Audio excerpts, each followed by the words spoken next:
Hey everybody, Shiny Sephiroth here, and it's that time again. For those of you who celebrate it, Merry Christmas. I also celebrate Christmas, and it's time for a video I've actually been looking forward to recording all year long. It's my second annual Christmas comic book read-along. I was rewatching the last year's, the 2023 version, and some things that didn't happen this year that I'd hoped it would. For instance, I was hoping that by this point, I would be regularly reading comics with you all, but, school and whatnot. Just like last year, that horrible biostatistics class took up a whole bunch of my time. This year, I had a whole bunch of things taking up my time. A lot of them were fun, though. For instance, coaching wrestling and being a collegiate wrestler myself. As you can see, I got a black eye here from wrestling practice. So yeah, I'm very excited to do the reading this year and pick up where we left off last year with DC's holiday special. And with that, we're going to be diving into the next story that we didn't get a chance to finish. One thing that you probably have noticed over the past few videos is my voice. When this first started happening, I was extremely nervous, specifically for this video, because I look forward so much to doing it. I've been diagnosed recently with something called muscular tension dystonia. For those of you who are like Backstreet Boys fans, you'll know that that's something that Brian Littrell, arguably the lead singer of the group, he suffers from. And that's something that apparently I have. Has something to do with, the stressful life I lead, even though I am mentally fine and I don't feel any stress mentally due to a whole bunch of like mental exercises and whatnot that I do. My body still feels the toll of it all. So, being a full-time PhD student while having a full-time job and being a collegiate athlete and coaching high school wrestling and doing my 2 YouTube channels, apparently that caught up to me. And I don't have the muscle control over my vocal cords like I wish I did, but I'm working on it, and it's much better than it used to be. So I'm gonna do my best for this comic book reading. So yeah, and but it's been amazing. It's been a fantastic ride so far. For instance, here's a picture of me from last year wearing pretty much the same outfit. I'm about 55 pounds lighter than I was when I did this video a year ago. So, things are really good. So, even though, like I said, I'm apparently physically stressed out, mentally, I'm 1,000% okay. I'm really happy. Things are going so well. This channel is growing so much faster than I had planned it, growing over the past year. I thought that we would be struggling to hit 200 by this point. And we have far surpassed that. And we're on our way to 300, and that's just so crazy for me. So thank you all so much. But without further ado, let's get to the reading.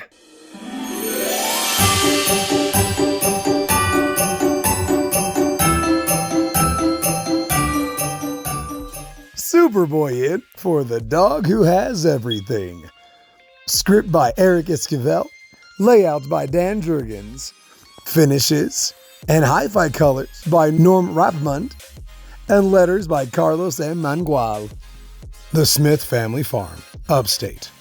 Mom, Dad, do you think Krypto knows he's not a real dog? Trust me, John, he's real. I've got the slobbered-on Louboutins to prove it. Like Kryptonian. He probably had a hint that he wasn't normal, like weird flashes of super hearing or X-ray vision that made him think he was going crazy. But I bet he didn't really know how different he was until that thing with the Eradicator. Poor Pooch. That sounds like a lot to deal with. Plus, you and I had that run-in with Intergang. Your powers are kicking in. Your dad took up the Superman mantle again. This has been a pretty stressful year for Krypto. Yeah, this year's been insane for Krypto. We haven't gotten the Mud of Steel his Christmas present yet. You want to see if we can find our furry friend something to take his mind off things? We're going to the mall? I've got an even better idea. Later, at the Fortress of Solitude. I thought you said you had a better idea. The Fortress of Solitude is the greatest depository of ancient alien artifacts in the known multiverse. The mall smells like Cinnabons. All right. Well, you've got me there. Son, there's something I want to show you. No alien menaces this time, I promise. Okay, Dad, I trust you. The trophy room. I don't want you to think of your heritage as a burden. As the last surviving members of our race, we're often asked by our enemies to answer for Krypton's crimes. But Krypton is so much more than its mistakes. It's hundreds of years of art, science, culture. This is its history. This is your history. Krypto's too. Dad! We got more toys in here than Santa's workshop! Whoa! Is that what I think it is? Sure is. The one that started it all. That's what I was wearing when I met your mother. You know, when I first started wearing that uniform, I felt like the S might as well be a target. The way it riled up bad seeds from all over the multiverse. Why'd you keep putting it on? Because I didn't wear it to make other people happy. I wore it because it made me feel close to my Kryptonian ancestry.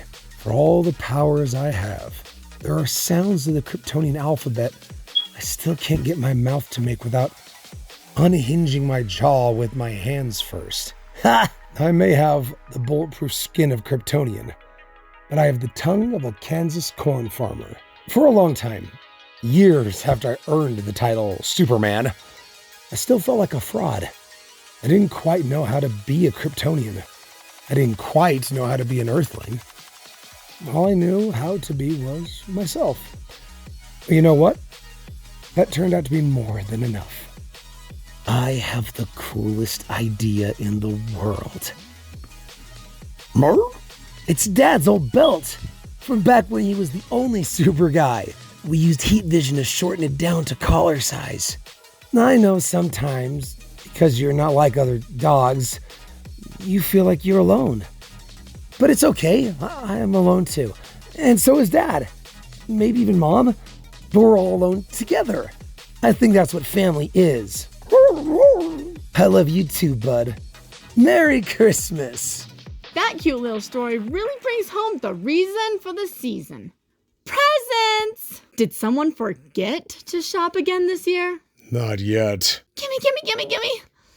Hang on. Some jerk's interrupting my greed grab.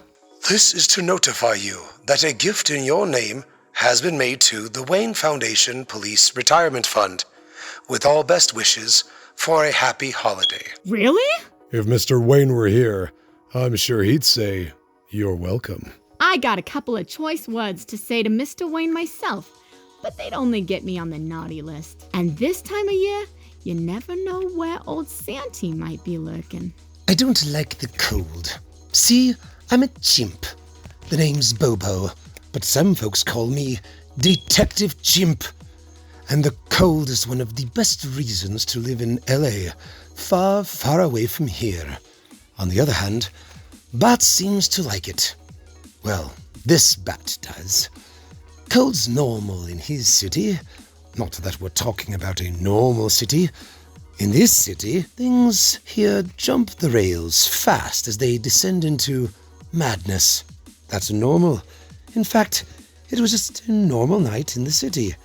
Because that night was the night we saved Christmas. Batman and Detective Chimp in The Night We Saved Christmas. Story by Heath Corson and Gustavo Duarte. Art by Gustavo Duarte. Colors by Marcello Maiolo. And letters by Carlos M. Mangual. Barely 2 days ago, I was in Los Angeles. Weather, 72 and sunny. Yeah, I'm sporting a full-body hair shirt courtesy of the Darwin collection, but I've always been a shedder. And yeah, I'm a chimp who happens to be the world's greatest detective. But this case, this was just unbelievable. So, Noel, you're the Santa over at the Grove Shopping Mall. That's amazing. You, sir, are as good as they say. Lucky guess.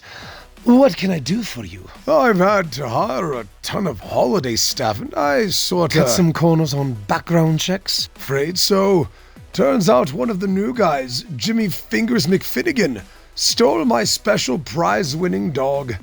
He'll try to sell it on the black market. You gotta help me find him before Christmas. Now, typically this kind of imbroglio ain't my thing.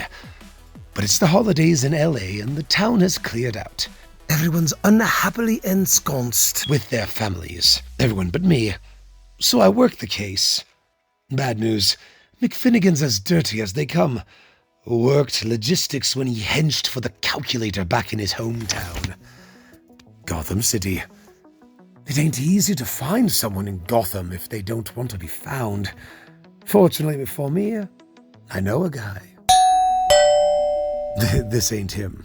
Yes? Evening, English. Ah, Mr. Bobo. How delightful to see you.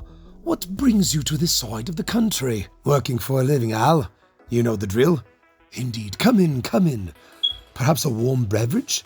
Coffee? Tea? A bourbon, rocks. And Al, make it the pappies. I believe it's still tucked behind the Baccarat Carafe. Sharp as a tack, Bobo. Allow me to relieve you of your hat and coat. Thanks. Boss around? Ah, yes. He's downstairs. Excuse me, Master Wayne. You have a guest? Guest? I don't take guests in the cave. Come on, Bruce. You know I solved this secret a long time ago. Bobo, of course. Nice to see you again. Master Wayne has been down here for days alone. I fear he's avoiding the holidays. So I bring the bat up to speed. He wasn't taking the bait. So here I am, the day before Christmas Eve, giving you the opportunity to help me catch this guy. It's my holiday gift to you. Work for the workaholic? Wait. You want me to help you catch a guy who stole a dog from a shopping mall Santa? You know I'm Batman, right? I know. No, I have another case. Subject, male, 40s. Deputy mayor. Found deadlocked in his new office. Persistent facial swelling consistent with... New office means welcome flowers. Flowers mean pollen. Pollen spells sudden anaphylactic shock, which explains the facial swelling. Whoever sent the flowers is your killer. Huh. My turn? Fine. I'll get my hat. We turned the city inside out. No sign of the elf. But I had one more card to play. I heard scuttlebutt down at the docks about Romero's, a favorite watering hole for local toughs and holiday workers. Somebody here will have seen a guy dressed as an elf. Crap. Ah, Monkey. Evening, Mr. Monkey. What would be? A bourbon double. Come on, Mr. Penguin. Sorry, Mr. Cobblepot. He's a beaut. One of a kind. Let me get you another drink.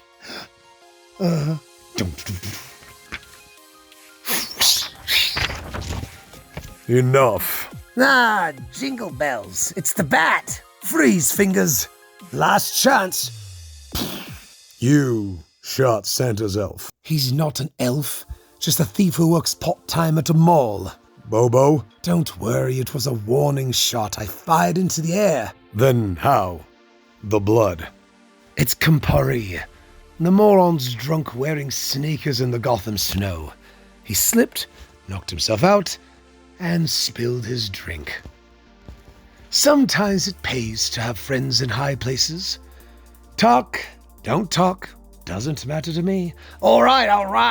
I stashed him in a storage locker on the east side. This is it? Yep. Here's the thing I love about solving mysteries. Sometimes you got the right answer to the wrong question. That's not a dog. You are a great detective. I called Noel over and over, but all I got was... You're on fleek with Noel. Hit me up with a message. Get him back inside. It's better this way. He was chewing the upholstery. Bruce and I managed to sneak Noel's pet back into Wayne Manor. Alfred wasn't pleased. Oh my, is that a... Yeah, and he is Noel calling now. Hey, Pally, your dog isn't a dog. I know. I say that because people think big guy, beard, reindeer. I'm a hipster. Yeah, he's fine. We're here at Bruce Wayne's house. I'll be right there. What? Good morning, Mr. Chimp. Mr. Pennyworth. How did you... I was in the neighborhood. But I didn't give you the address. Who doesn't know where Wayne Manor is? Hi, buddy, I missed you. Let's go home. Your payment is already in your account, Mr. Chimp. Goodbye, and please thank Mr. Wayne for me as well. How did he know your name? I don't have any idea. Bad news, Bobo. The airports are all closed. There's no way you're getting back to LA tonight. So how did that weirdo get here then? I mean, it can't be that he's... No. Perhaps you should stay and spend the holidays with us. Please say yes. You do so liven up this place. I'd be honored, Al. But I only have the one suit, and it's soaked. Not a problem. There's an old gift that Master Bruce's aunt made him a long time ago. I know it sounds cracked, but I think we actually saved Christmas that year, Batman and me. Now this one's a watch. From the sound of it, I'd say it's a 1962 vintage gold Rolex. I say 64, but definitely engraved. And I got what I wanted that holiday season, to be surrounded by good friends and good cheer. Here's hoping you get the same. Happy holidays, Bobo. So there you have it. That's Christmas 2024. Thank you all so much for being a part of this channel, for being a part of this video. Like I said, I've been waiting all year to be able to do this. I'm really excited we were able to get it done. And like I said, I was rewatching last year's video, and with the outro from last time, we had just barely passed 30 subscribers. And just yesterday, we passed 270. So that's over 140 subs over the past 12 months. That is, like I said, that is way more than I thought that we'd be at this point of the year. So thank you all so very much for the outpouring and the sharing of the videos and whatnot, and just being a part of the channel. Very excited to do the giveaways. I own 2 now. So yeah, and just like last year, big shout out to Mrs. Shiny Sephiroth. Thank you so much for your voice work. And yeah, we'll see you all in the next video. Happy holidays.